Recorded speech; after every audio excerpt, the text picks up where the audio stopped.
Hello everyone! Today I want to show you guys how to bake out the different maps like base color, metallic, roughness, and normal maps. This will also apply to things like if you want to bake out the subsurface, specular, and such. It's a little bit easier to bake out those ones in 3.6 than 4.0. Alright, so the first thing that we want to do when we're going to get ready for baking is we just want to add in an image texture. So you can go ahead and press Shift A or press Add up here and search up image texture. And then you just plop this down up here. We actually do want this to be floating in midair, essentially. So the first thing that we want to do here is we want to go ahead and create an image. And by default, this will be 1024. I typically like to do 2K or 4K maps. So you can just multiply it by 2 or 4 with that default value, and then you should be able to get 2K or 4K based on that. And then the title up here, we can go ahead and change that one to baking. So that way you know that this is the map that you'd be baking your textures to and it's set to the proper resolution.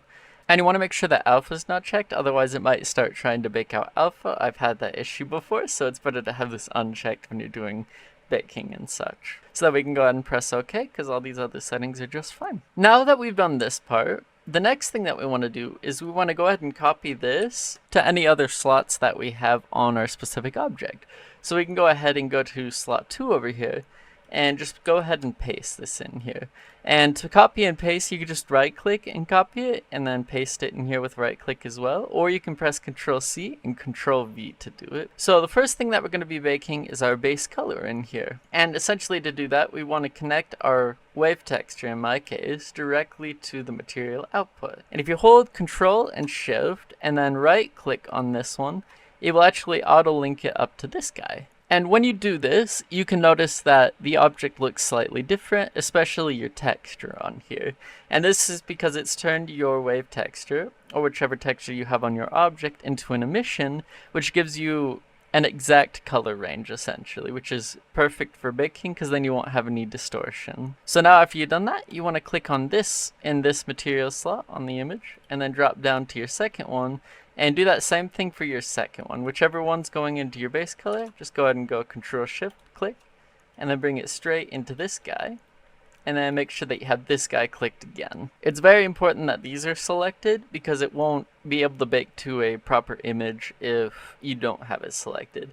For say, if you have one of your other ones that you hand painted on that is selected and it happens to be an image texture, it will actually try to bake your stuff to that instead of this one if you don't have it selected correctly. Alright, so now that we've gotten it ready to bake out the base color, first thing that you want to check is you want to make sure this is set to sRGB right here. This is how it's in color format, because if it's in any of these other ones, you might get a really odd bake out. Now we can move on to the render settings. So first thing you want to do is you want to make sure you're in cycles, essentially. If you're in Eevee, you won't have any of the baking options that you're going to want, and it'll be in your render setting. Alright, so in the viewport and the render section, we can go ahead and set our max samples down to 1.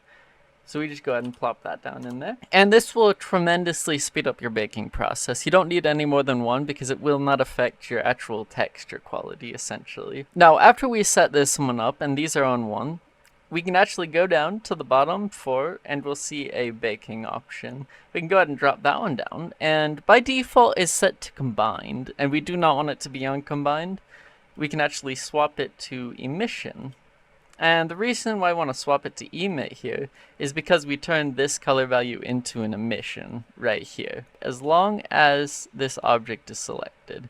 So we click bake right here. This baked on the way that my UV map was unwrapped. So we got our procedural wave texture baking out here.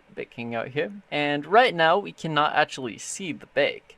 To see the bake, we'd actually have to be on a separate material. So I have a favorite way to do this to test out if materials are baked right. I don't like to change up the actual material. So what I like to do is I just like to duplicate the same object that we have and then just remove all the slots off of it. So if we remove them, right, and then we just create a new material, and this one is our baked materials, and we can type this in right here. And first thing you want to do is you want to go ahead and save this in some sort of file space, any sort of area. So I'll save it onto my desktop for the moment. And we could save this one as our diffuse color. And once you've saved it as diffuse, notice that the name does not change in here. So we can actually just go ahead and put a new image texture in here. So search it up, image texture, and then we can connect this already and click open. And then if we go to desktop, we can click diffuse right here. And this one is actually our baked out map. So you can go ahead and see it and the difference between them. And I like this method of viewing in particular because you can observe if anything really messed up on it. Because sometimes it can be challenging to go back and forth and see if it looks exactly the same. And this way you don't even have to go back and forth. You kind of just look at it and be like, yep, that's wrong. But in this case, it baked out perfectly fine, right? So now what we can do is we can just bring that down. And one thing to note, even though we renamed this, right, it's actually still named baking because it's still technically the same map linked in Blender, which is confusing, yes, but it takes some time to get used to it. So then the next thing that you want to do, we can go back over to here where we have our procedural materials. And the next thing that we want to bake out is actually our normal. Only one of these maps actually has a normal linked up, so only one of the normals will actually be baked in this case, because the other one doesn't have a normal map plugged in. This one does. So what we can do here is we can actually Control-Shift-click our principal BSDF to put this back in, and then click this image, and then go back over to your other material, and relink the principal BSDF again like that. And make sure this one's selected. And then what we can do here is we can go back over to our baking settings, and change this from emit to normal map. And this will allow you to bake out your normal map to the same baking texture. And this is not going to overwrite your other texture unless you save it out to the other one. If you haven't saved the texture for this diffuse before you click this bake button, then it will in fact overwrite it. So as long as you've saved out your texture before this point, it will not overwrite it, even though it looks like it will. And before you go to bake, make sure that this color space is set to non-color. If this is not set to non-color, then it actually won't bake out correctly. So make sure to do that ahead of time. And you'll notice that it actually changes the image a little bit because it's a different color space. So what we can do now is we can go ahead and bake the normal. Alright, so now that we've baked out that normal map, what we gotta do now is we just gotta save this out really fast. And when we go to save as, make sure this color space says non-color. If it doesn't say non-color, you probably baked it on the sRGB on accident. I've done it plenty of times. You just gotta make sure to remake it if you accidentally bake it on sRGB, because it should be non-color. And then once you've saved it as normal, we can go save as. And what we can do here is if we go back over to here, we can drop this guy down and then duplicate this. And basically, you want to open up your diffuse map. Now, something important to note, when we go open up our normal really fast, and if we try to plug this straight in, it will not look correct. So you see, it doesn't look quite like it did over there, and that's because we actually need a normal map in between these two guys. And just kind of plop it in here. And once you've done that, they should look the same. And this is still nice because then you can observe it. Do both of the normals look the same? And these may come out pixelated depending on the resolution that you chose. If you chose the 1024 resolution, this is very likely going to be slightly pixelated. Alright, so the first thing that we're going to go ahead and bake out is actually this roughness. Since it's already plotted into here, we can actually do this really easily. It's the same process as when we did the base color because it's the same one that's plugged in. And we want the same result that's on here. So essentially, we can go Control-Shift and plug this straight into our material output. And then after hand doing so, we can click the image texture again. And now when we go over to the other one thing to note is this roughness right here doesn't have a plug into it. So we actually have to do this in a little bit of a different way. We have to add in an emission shader. So we can go search up emission really fast. And once you've done that, you can link this up with Control-Shift and drag it straight into the material output. And what you want to do after that is you'll actually copy this value right here. You should be able to go Control-C to get the value. Then we can take that value up here into the color. And if we go into RGB values, we can actually just go Control-V and paste it in each of these slots. And then that should be good. Now make sure that you don't click anything when you're trying to leave this. You actually just want to leave the window with your mouse. If you try clicking anything, sometimes it won't accept the color. Once you've done that, you're actually good to just go ahead and click your baking image. And then go up and click your baking image on this one as well.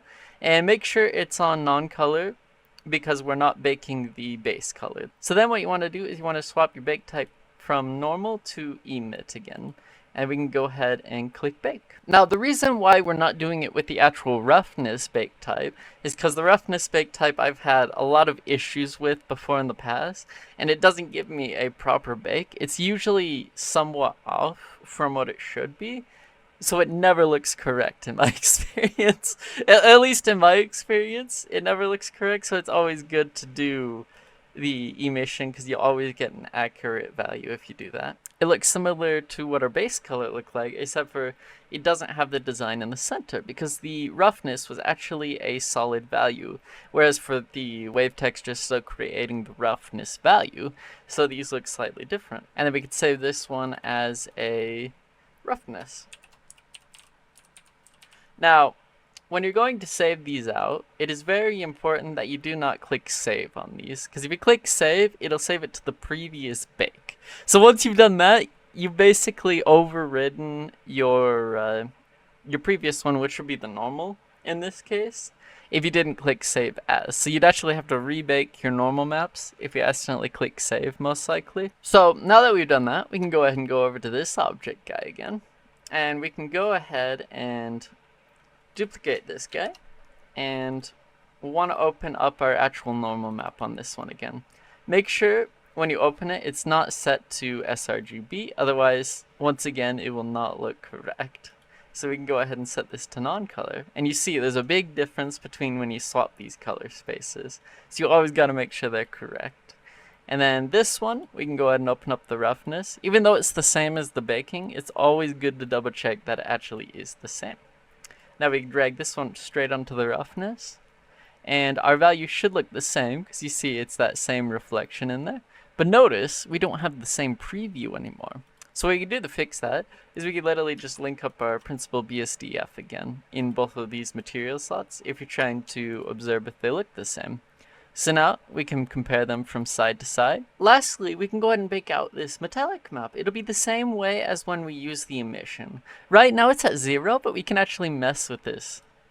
So if we go over to here into our actual map, what we can do is say we want to add some metallic right here. So we want to do it on this one.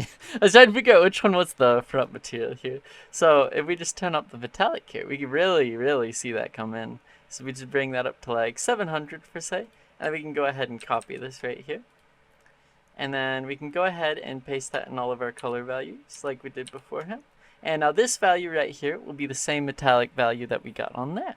And we can go ahead and link that up, and then select the image. And then let's go ahead and pick a different one for our other materials. So for this guy, we got to put in our emission because we never had an emission in this one. So we search up emission real fast. And then for this guy, let's see what kind of metallic that we want. So we want it to be maybe, give it maximum metallic on this guy. So we'll put it at 1. And in this case, we don't really need to type in the values. We just drag it up to white and it'll be 111. So we can go Control Shift and drag that over there. Select the image and it should be on non-color. And make sure you're baking out to emission and that your object is selected. So now we can go ahead and click bake on that. Now notice it looks like one block in the middle and then just white textures on the outside. This is how it should look because they're both just solid colors because it's just a single value and it doesn't have any texture data inside of it. So what we can do now is we can go ahead and save this as our metallic texture. So we can go ahead and go metallic, make sure that it's non-color, and save the image. Alright, so now that we've done that, we can go ahead and duplicate another one of these guys. So we just drag that down. We'll duplicate this guy, and we can open that. We can put in metallic, and we'll open up roughness again, since that was the one that was labeled as baking earlier. So now we got this one correct, and we can plug that straight into our metallic here. We can go over here and turn it back to principal, and then we can go ahead and compare the two together. And as you can see, we got the same materials here. Now the normal map looks slightly different. This is actually caused by the distance right here. For the moment, the distance actually seems to bake out slightly different than when you have your actual mesh here, which is really odd for Blender to be doing that. So if I bring this down to 0.5 or something like that, they actually look the same. And this is actually really odd for Blender to be doing. So if we go over here, we can of course fix this by turning up the strength, but this does not actually change the texture itself. But if you want to fix that and you're having this same sort of issue, you can always just increase the strength if you're just going to be using this inside of something like Blender. Now, one thing to note is if you're getting seams, so seams on your textures and such are actually created by this margin down here. So essentially, when you're baking and such, this is a margin for how many pixels out it wants to go. So if we go down in here, and you see this big space in between here, this is actually created by the margin size. So by default, if I go into the UV editing space, we go into UV editing, this is our default cube UV map. And what's going on here is that is a 16 pixel margin. So it's giving you a bit of space outside of your actual texture, so that way you don't have like a black space behind it. This prevents you from getting seams and such. So if you are getting seams, first thing that I would recommend to check is your margin scaling, because this is very important. By default, the 16 pixels does really, really nicely. Sometimes you have to lower this a bit if you're really tight on the space. So this is always a great thing to check, especially if they're overlapping as well. So if none of your UVs are overlapping, but for some reason when you bake it, you're getting overlapping pieces and such, that would probably be this margin spacing. Alright, I hope you all enjoyed the tutorial. I kind of wanted to show the way that I do my baking and such. I hope this helped you guys out, because I know it can be really challenging to get good understanding of baking inside of Blender. It can be quite challenging because there's a lot of baking problems that can occur. So I kind of wanted to give a method that helps solve a lot of those, and this allows you to bake out any sort of texture that you need to that's not necessarily specified inside of the bake types inside of Blender. So I hope you all enjoyed. I'll be posting more tutorials here soon.